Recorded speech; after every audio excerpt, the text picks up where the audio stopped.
네, 성경회가 오늘은 에베소서 같이 살펴보겠습니다. 에베소서는 바울의 옥중 서신 중에 하나입니다. 옥중 서신은 에베소서, 빌립보서, 골로새서, 빌레몬서 이 네 가지 서신을 이야기합니다. 바울이 처음 로마에 감금되었던 서기 60년에서 63년에 기록된 것으로 봅니다.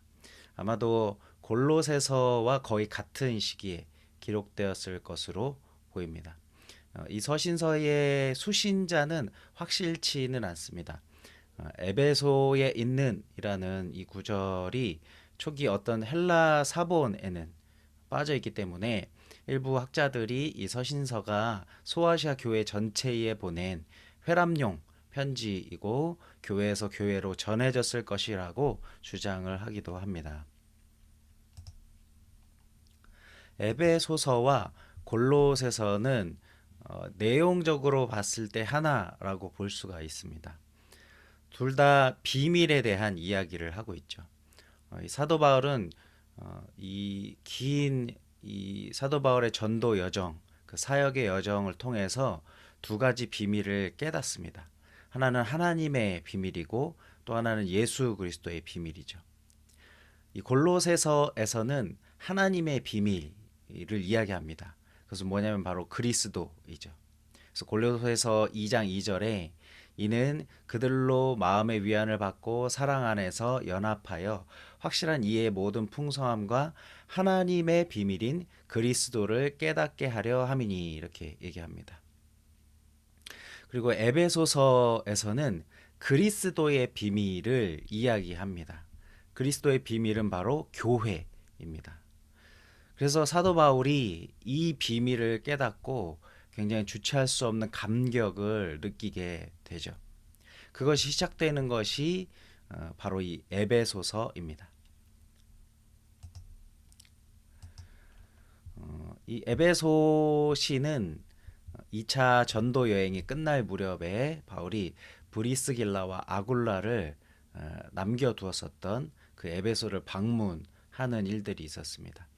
그리고 3차 전도 여행 때에 에베소로 돌아와서 바울이 그곳에서 거의 3년이나 머물면서 사역을 했죠. 그래서 바울이 사역을 한 결과 마술과 우상, 매매업이 굉장히 심각한 타격을 입었고 이것 때문에 거대한 에베소 야외 극장에서 난동이 일어나게 됩니다. 그것을 사도행전에서 우리가 확인할 수가 있죠. 그 후에 바울이 마게도냐를 향해서 떠났지만은 예루살렘으로 가는 길에 에베소 교회의 장로들을 다시 만나는 이러한 장면들이 에베소와 관련해서 있음을 볼 수가 있습니다. 이 에베소서의 구조는 단순하게 되어 있죠. 이 전반부하고 후반부로 나뉘어지고 있습니다. 그래서 전반부는 그리스도의 몸된 교회에 대해서 이야기하고 있고 후반부는 그리스도인의 생활에 대해서 이야기하고 있습니다.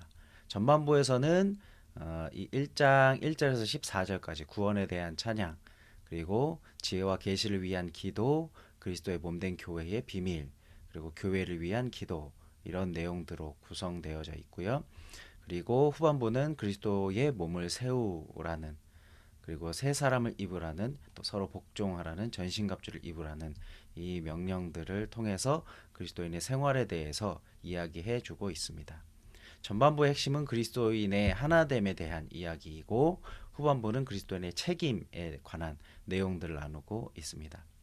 전체적으로는 바로 바울이 깨달았었던 그리스도의 비밀인 교회에 대한 이야기를 하고 있는 것이죠.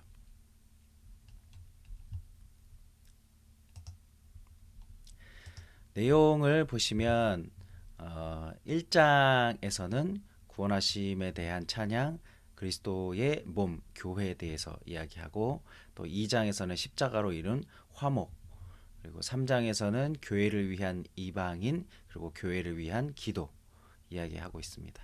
4장에서는 성도의 삶에 대해서 이야기하면서 교회를 세우는 것, 그리고 성도의 삶 두 번째로 개인의 생활에 대해서 이야기하고 있고 또 5장에서는 사회생활 이야기하고 있습니다.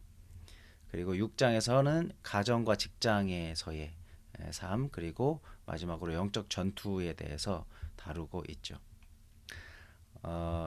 1장에서 3장이 전반부, 앞에서 얘기했던 대로 4장에서 6장이 후반부의 내용인데, 1에서 3장은 이 자신이 깨달은 비밀이 뭔지를 이야기하는 것이죠. 교회라는 비밀에 대해서.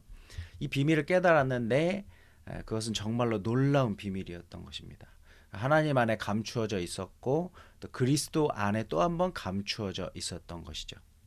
교회가 되기 위해서는 복음을 깨달아야 하는데, 이 복음은 하나님께서 계획하시고 또 예수님께서 실행하셨고 성령께서 인치신 것이다 라고 이 에베소서 1장에서 이야기하고 있습니다. 그래서 에베소서 1장 4절에서 5절에서는 곧 창세전에 그리스도 안에서 우리를 택하사 우리로 사랑 안에서 그 앞에 거룩하고 흠이 없게 하시려고 그 기쁘신 뜻대로 우리를 예정하사 예수 그리스도로 말미암아 자기의 아들들이 되게 하셨으니, 그래서 성부 하나님의 구원하심의 이 부분들 얘기하고 있고, 1장 7절에서는 우리는 그리스도 안에서 그의 은혜의 풍성함을 따라 그의 피로 말미암아 속량 곧 죄 사함을 받았느니라 라는 예수님께서 구원에 관여하신 내용들. 그리고 1장 13절에는 그 안에서 너희도 진리의 말씀 곧 너희의 구원의 복음의 말씀을 듣고 그 안에서 또한 믿어 약속의 성령으로 인치심을 받았으니, 그래서 성령께서 인치시는 요 구원에 개입하시는 내용에 대하여 이야기하고 있습니다. 그러니까 구원에 관련해서 삼위일체 하나님께서 함께 개입하셨다라는 내용을 이야기하고 있죠. 그러나 이 복음이 목적이 아니다라는 것을 사도 바울이 알게 됩니다. 사도 바울은 골로새서에서 자신을 일꾼으로 소개합니다. 두 가지의 일꾼으로 얘기하죠. 첫 번째가 복음의 일꾼이고 두 번째가 교회의 일꾼이다 이렇게 얘기합니다. 교회가 목적이라는 것이죠. 교회가 되기 위해서는 반드시 복음을 통해서 하나님의 자녀로 들어와야 된다 이 얘기를 하고 있습니다. 1차적으로 그것은 유대인, 이스라엘 백성들인 것이고 1장에서, 그래서 1장에서는 우리라는 단어가 굉장히 지배적으로 많이 나오고 있습니다. 유대인 중심으로 얘기를 하고 있죠. 그러다가 2장에서는 바뀌게 됩니다. 너희로 바뀌고 있습니다. 너희라는 것은 에베소 성도들을 얘기하는 거죠. 에베소 성도들은 비유대인이었었고 이방인이 중심이 된 공동체였었습니다. 에베소서 2장 5절에 보면 허물로 죽은 우리를 그리스도와 함께 살리셨고 너희는 은혜로 구원을 받은 것이라 이렇게 얘기하고 있습니다. 유대인도 이방인도 은혜로 구원을 받은 거죠.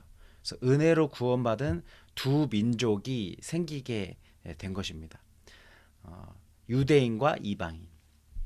그런데 2장 11절부터 굉장히 놀라운 일들이 생기게 되는 겁니다. 에베소서 2장 11절에 보면 그러므로 생각하라 너희는 그때의 육체로는 이방인이요 손으로 육체에 행한 할례를 받은 무리라 칭하는 자들로부터 할례를 받지 않은 무리라 칭함을 받는 자들이라. 이렇게 시작하면서 이제 유대인도 아니고 이방인도 아닌 새로운 한 세 사람이 등장하게 된다라는 겁니다.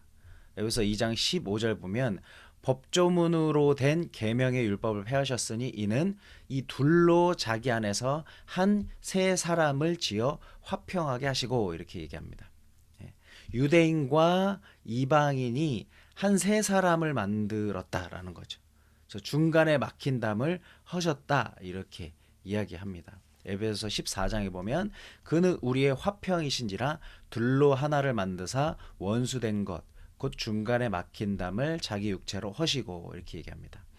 이 막힌 담을 허셨다라는 이 표현이 실제로 성전에 보게 되면은 성전은 이방이 들어갈 수 있는 뜰과 유대인만 들어갈 수 있는 그 구역으로 분명하게 나눠져 있습니다. 담이 쳐져 있습니다.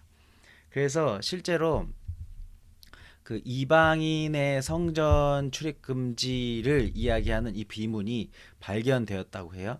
그래서 이 경고문이 예루살렘에서 1871년에 발견이 됐었는데 뭐라고 써 있었냐면은 외국인들은 난간 너머와 성전 안뜰로 진입할 수 없고 이를 어기는 자는 누구든 그의 뒤따르는 자기 자신의 죽음을 원망해야 할 것이다. 이렇게 얘기했다고 합니다. 그러니까 한 세 사람은 유대인과 이방인이 하나가 되는 것이죠. 그래서 에베소서 3장 1절을 보면 이러므로 그리스도 예수의 일로 너희 이방인을 위하여 갇힌 자 된 나 바울이 말하거니와. 여기서 이 바울은 이방인을 준비시키는 자였습니다. 하나님의 비밀은 교회인데 이 교회는 유대인과 이방인이 하나 되게 하는, 한 세 사람이 되게 하는, 즉 교회가 세 사람이 되게 하는 그 비밀을 가지고 있는 것인데, 이 사도 바울은 이 유대인이 아닌 이방인, 이 한 축인 이방인을 준비시키는 자였다라는 거죠. 그리고 다른 한 축은 이 유대인은 베드로를 비롯한 사람들이 준비시키게 하신 것이다라는 겁니다. 그래서 바울이 이 한 축을 담당해야만 교회가 이루어지게 된다라는 이 비밀을 바울 사도가 깨달은 것이죠. 그래서 에베소서 3장 3절에 보면 곧 계시로 내게 비밀을 알게 하신 것은 내가 먼저 간단히 기록한 것 같으니, 그래서 비밀을 알게 하셨는데 그 비밀은 그리스도께서 십자가로 화목해 하심으로 유대인과 이방인을 하나 되게 하셔서 그리스도의 신부로 준비시키는 이 일에 자신이 한 축을 맡았다라는 것을 이야기하는 겁니다. 에베소서 3장 6절에 보면 이렇게 얘기합니다. 이는 이방인들이 복음으로 말미암아 그리스도 예수 안에서 함께 상속자가 되고 함께 지체가 되고 함께 약속에 참여하는 자가 됨이라.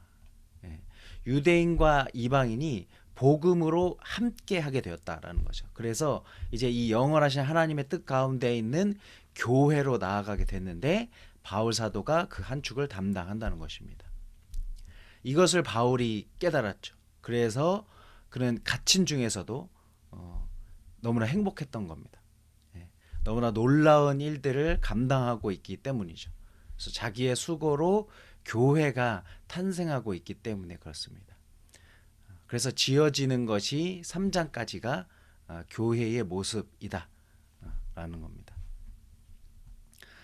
이것을 알았기 때문에 이 사도 바울이 이 4장부터 이 교회 안에서 어떻게 생활해야 하는지를 말하고 있습니다. 그러면 구원받은 사람들은 교회가 된 것이고 이제 교회를 세우는 것이 중요한 일인데, 이 4장에서 교회 안에 새 은사, 전도자, 목자, 교사를 통해서 교회를 세워야 한다라고 이야기를 하는 것이죠. 교회는 저절로 되는 게 아니라는 겁니다. 그리스도의 장성한 분량까지 이르러야 한다라는 것이죠. 그러니까 다시 말해서 이 신랑이신 예수님께 준비되지 못하고 잘하지 못한 신부가 나아갈 수는 없는 것입니다. 교회, 신부인 교회가 성장을 해야 하고 그리스도의 장성한 분량까지 가야 결혼을 할 수 있다라는 거죠. 그래서 사도 바울은 그 일들이 이루어지기 위해서 유대인과 이방인이 하나 되어 교회로 주님의 신부로 준비되는 일에 한 축을 맡은 자로서의 이 감격을 발견한 이야기들을 하고 있습니다. 그래서 그러한 일들을 어떻게 구체적으로 하는지 5장, 6장에서 이야기해 주죠. 5장 후반에서 가정, 직장에서 어떻게 할지 이런 이야기를 해줍니다. 근데 놀라운 것은 6장에서 그것을 방해하는 세력들이 있다는 것이죠. 그 그리스도의 비밀인 교회, 이 교회가 성장해서 결혼하게 되는 이 아름다운 이 모델, 그것을 이 가정을 통해서 보여주고자 했던 것이 이 5장에서 나오고, 근데 이것을 방해하는 세력이 6장에 등장하고 있는 것입니다. 6장에서 그들을 설명하죠. 6장 12절 보면은 우리의 씨름은 혈과 육을 상대하는 것이 아니요 통치자들과 권세들과 이 어둠의 세상 주관자들과 하늘에 있는 악의 영들을 상대함이라. 이들이 맡고 있기 때문에 우리는 하나님의 전신갑주를 입고 싸워야 된다라고 이야기하고 있습니다. 이것이 에베소서에서 말해주고 있는 것이죠. 그래서 정리해보면 이 에베소서를 통해서 생각해 볼 수 있는 것은 사도 바울은 에베소에 가기를 원했고 그것에서 복음을 3년에 걸쳐 전했습니다. 그것을 베이스 삼아서 아시아 지역을 전도하죠. 그러면서 그가 알게 된 것이 뭐냐면 이 교회의 비밀이라는 겁니다. 에베소에서는 많은 일들이 있었습니다. 사도행전 19장에서 그는 에베소에서 죽음의 위험까지도 처했었고 또 고린도전서 15장에도 이렇게 나오죠. 날마다 죽음의 위협에 있으면서도 이 일을 하고 있는 그 이유가 뭐냐면은 이 비밀 때문이다라는 거죠. 그러면 에베소 성도들에게 너희도 이 일을 맡고 있다. 너희도 이 놀라운 하나님의 비밀인 교회로 한 세 사람으로 지어져 가는 이 일들을 참여하고 있다라는 이야기를 하는 것입니다. 너희는 그리스도의 비밀이다 이렇게 얘기하는 것이죠. 그러니까 이 신앙의 공동체 안에서 우리 옆에 있는 그 동역자들이 바로 그리스도의 비밀이라는 거예요. 하나님께서 감춰 두셨던 그리스도 안에 감춰 두셨었던 그 비밀들이 이제 풀어지면서 그리스도께서 십자가를 통해서 하나 되게 하셔서 교회를 이루게 하심으로 그리스도의 신부가 되게 하시는 이 일들을 에베소서에서 이야기하고 있다라는 것입니다. 그래서 이러한 내용에 초점 맞춰서 읽어 가시면서 참으로 하나님께서 우리를 어떠한 존재로 부르셨는지에 대한 이 내용들을 좀 염두에 두시면서 그 하나님의 좀 음성을 듣고 메시지에 집중할 수 있기를 바랍니다. 네, 오늘은 여기서 마치겠습니다.